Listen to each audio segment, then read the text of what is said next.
Hi, this is Dr. Carlos Torre. I'm an otolaryngologist with specialties in sleep medicine and obesity medicine as well. And today we are starting our new series of podcasts of the Respira Series, where we're going to be talking about wellness. We're going to be talking about many different things in order to optimize the health.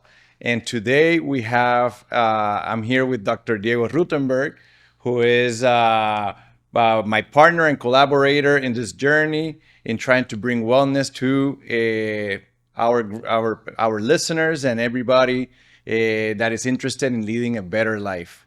So, Diego. Well, thank you so much for having me as part of this journey and this adventure that we're doing together. I'm Diego Rutenberg. I'm a licensed acupuncturist, and for 17 years I've been doing functional medicine. So I specialize in functional medicine, and this is the journey that brought us together. Yeah, no, and many people wonder how, a traditional doctor and a functional medicine doctor decided to start this journey together, and what brought us together, and what is the value in what we're building. And I think it is important that we let our listeners understand a little bit what is it that we're trying to build and what is our vision for this program. What do you think?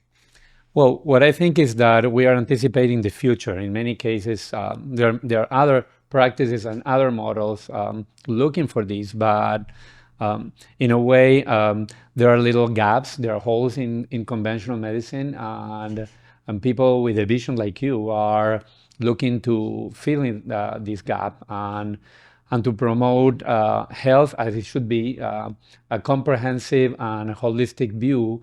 So ultimately, the destination is that the patients can achieve optimal health from the inside out with a very health outcome for them. Yeah, and what many people don't know is that in my own personal journey, trying to look for a better health and a better wellness in general, that led me to you. And I went to you as a patient, and that's where I got to understand many of the things that you practice that I thought that was a great complement to everything that I'm doing on a daily basis as a traditional doctor.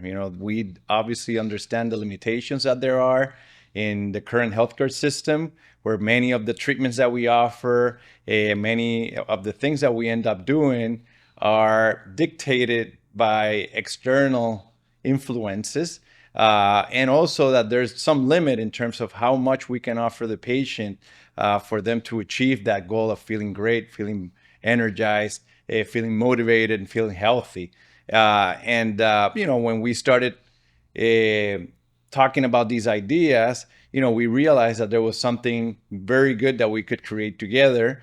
And I'm very optimistic about this new journey that we're starting together, that I think is going to be wonderful for our listeners and everybody that is interested in improving their health in the ways that we feel are that there's some of the gaps that we can help them feel, so that they can achieve that.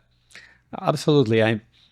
I think that what is true is that you have to pursue your dreams, and you have to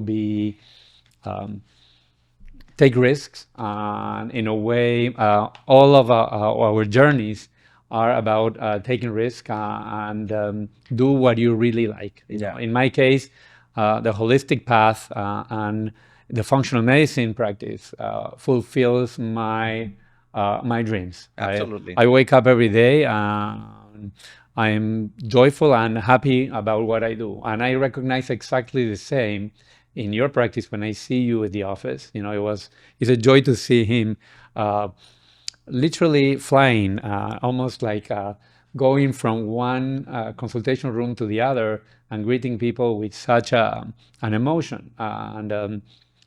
It is very unusual, and it speaks about the way you love what you do, and that's why joining this practice or this project is so meaningful for me. No, I mean, certainly as providers that we are, we have a huge responsibility with our patients, but we're very lucky to be in the position that we're at, where we get to interact with different people with different needs every day.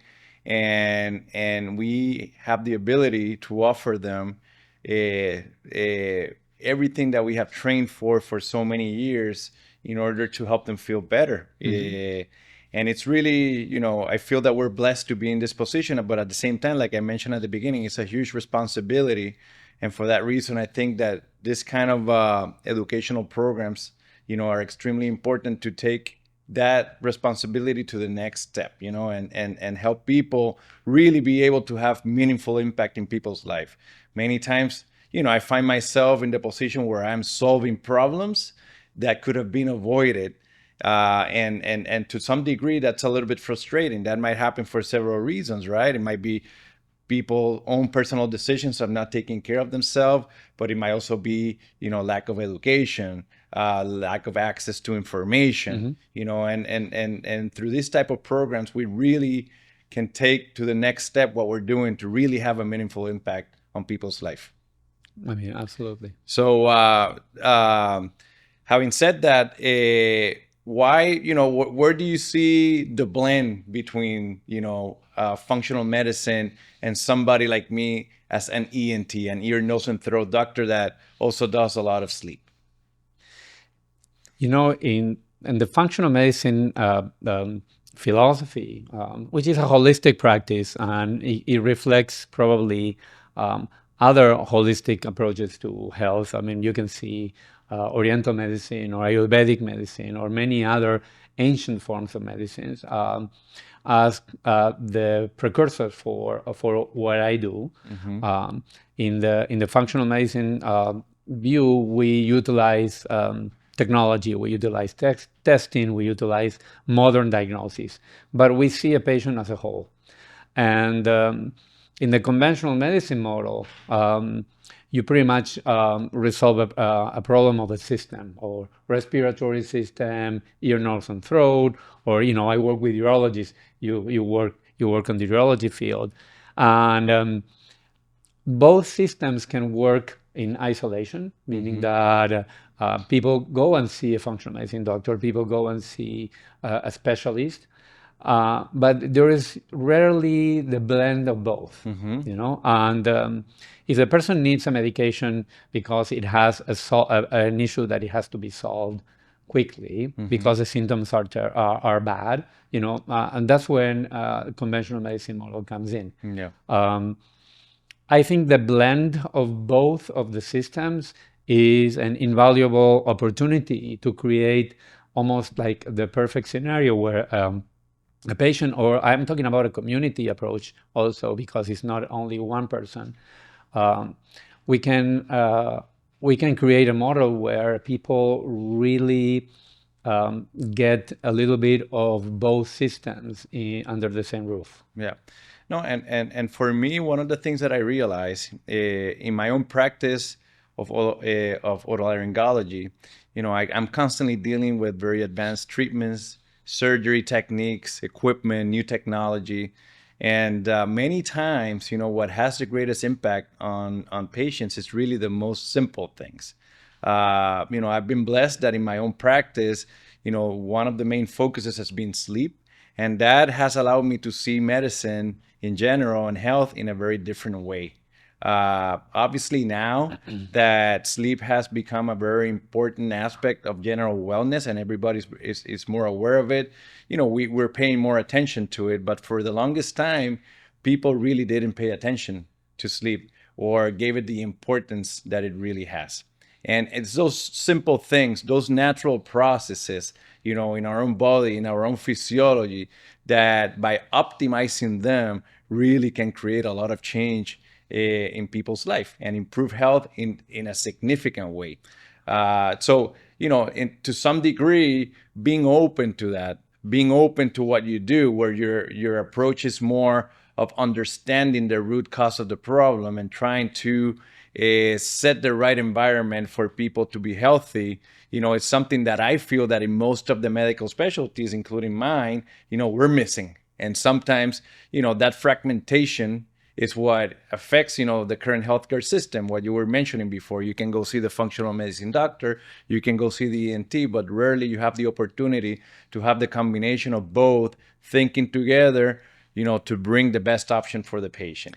But looks like you've been kind of itching to do something like this for a long time. I've been absolutely, so for me, really, since when I first became interested in the field of sleep was because I identified that there was a need for that, and that there were not too many providers, really, especially in my field, that were working with sleep and that specialize in sleep. And initially, my interest was in sleep surgery.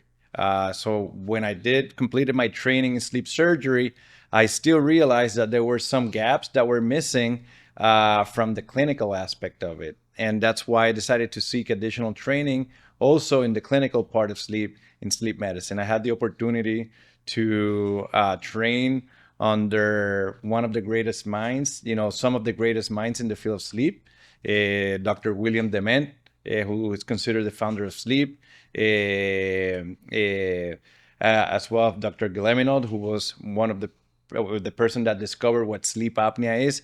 These were my mentors, and because of the experience that they've had, from the origins of dealing with sleep and all the knowledge, they helped me realize that there was a lot more to what we understood about it and how we were practicing it. Okay, and I've always, been very curious in trying to, put together the different pieces that really make sleep the center of general wellness and general health. And for that reason, from the beginning, and since I started practicing, after completing my training, I've always tried to be focused on identifying what those pieces are and what is the best way to put them together. You know that in a functional model, when you start inquiring about the patient, after knowing the whole health history, and one of the things that I think has changed is that before, the doctor used to know the family. I remember when I was a kid in Buenos Aires, and the pediatrician used to come home, and he knew everything. Sometimes he even had dinner with us. He was part of the family. I knew him, and he knew all of us. We try to replicate that, knowing the health history, and getting to know the patient very intimately, meaning that we know the progression of the chronic disease. But at the same time, the different questions we ask, it always starts with sleep. And we say that sleep, I say that sleep is like a soap bubble. Once you create this little soap bubble that is floating up in the air, it takes just a flick of wind or anything in the environment just to burst it, And if sleep is altered, none of the other systems are going to be able to function. So, in a way, it takes a priority. And there is a great surge of treatments or options in the functional medicine model and in supplementation and many other aspects of the alternative health universe to work with sleep. But this thing about working together, that integrating kind of an alternative approach and a conventional approach, I've never seen it. Once when you came to see me after years, and we started floating the idea of working together, I started researching. I couldn't find that many. No. And I remember one in London, one in Asia, but there are not that many concepts. Yeah. No, the reality is that sleep, the field of sleep is a very fragmented one. One of the limitations that there has always been in sleep is the poor collaboration between the different type of providers. I don't know if you're aware, but you can become a specialist in sleep coming from different specialties. You can be an ENT, you can be a pulmonologist, you can be a neurologist, you can be a psychiatrist, you can be a pediatrician. So dentist also. Dentists work with it. They work with it, but not entered, as a specialist in the field, but that's also part of the fragmentation where you see many dentists these days providing sleep care, and then everybody has their own workbook of how things need to be done based on the tools that they have. But that integration, okay, and obviously, as you can imagine, right, because of the different trainings and different backgrounds that each one of them has. The recommendations that are given to patients are very diverse, and different, right? So there's not like well-established protocols that we stick to, that help, guide people in the right direction always, right? And we try to fit people into, a model that is not customized, that is not individualized. And I think, with what we're doing here and this collaboration, what we're trying to do is to understand people's needs, understand every aspect of their life, really, to bring them a solution with sleep at the core of it. You mentioned something very interesting before that, when you were talking about the doctor that went to your house and everything. And I think also, part of what we're doing here is part of that same evolution of how healthcare is approached and how people have access to medical knowledge. Before, and we've seen that how those changes happening throughout time. Before, you used to have the doctor that visited your house and was part of the family. It was a very personalized type of approach. Then it evolved to, you have your office and you go to the doctor's office. From there, the evolution that we have extended providers now, where you're not necessarily going to see the doctor, but you see one of the physician assistants or nurse practitioners many times, for things that are more not as specialized. And now I think, particularly after COVID, we've seen that people have become a lot more independent and taken a lot more ownership in their own health and learn a lot more about their health. And we are seeing that with, now that you have so many forms of technology that are monitoring every aspect of your health, your glucose, your sleep, your heart rate, your oxygen levels. People are very aware of it, but what do you do with all that information? What is important? What is not? And I think having that coaching, that guidance is essential. You can have all this data, but what do you make out of it? It's also something, I think that there's still a gap there. We are getting to a point where, people can, with all that information, can achieve great things on their own, but we're still missing, I think, that connection between the information and how does that translate into someone's health? While you were talking about it, I was thinking also about AI and how knowledge is power, and people are accessing even complex diagnoses. And I see a revolution every day, and you also see it every day. People come and they already have their ideas. Yeah, which is great. I love it. Yeah, I really stimulate a conversation. Yeah. Instead of shielding it and denying it, it's like, okay, tell me what you know. And what I see that has a big value, because it establishes a higher ground where you start treatment. Of course, the surgical part and the intervention part is irreplaceable. Yeah. Meaning that you're going to have to do There's always going to be a need for that. Absolutely. Yeah. But when it comes to implementing treatment for long-term resolution of chronic conditions, the need of mentorship, the need of someone who will guide you, because you can understand that an AI model or some kind of preliminary diagnosis and even the intervention that any person would do will create changes. But the problem right now, I think, is that the patterns and the progressions sometimes are not matching, and many people are. I always say that they're playing. You can play an instrument beautifully, playing the different notes.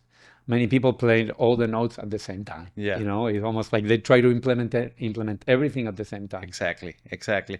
Which is part, of what we're trying to do here. I think it is important that we talk a little bit about our program and what is it that we're doing, and the approach that we're following. We established some pillars, but there's a sequence in how those pillars, come into action. I think that one of the things that we have understood very well is that most people at an initial step they need to restore their health. They need to restore their health, okay, and from there move on to many of the things that they're trying to achieve, optimizing their health, and even thriving and taking it to the next level if they want, to do some anti-aging or things like that, right? But it is very important to create that foundation. So in our program, really, and what we're trying to do, is in those 3 steps, of restoring, optimizing, and then thriving. And that's what we're trying to do. And as part of that restoration of health, the 4 pillars that we have thought that are the key ones after all these discussions and putting all our knowledge together are basically the aspect of sleep, particularly what has to do with the circadian regulation of sleep, okay, and how that affects all the different processes in our body, breathing optimization, which many of us don't even know how to breathe, proper nutrition, and then how we supplement in order to fill those gaps that might be present from leading an unhealthy life for a long time. And then once we have that in place, then we're ready to move on to the next step. So, Dale, this has been a great first conversation. Yeah, of course. And definitely in the next episodes that we have, we're going to continue talking about how to achieve these goals and what are the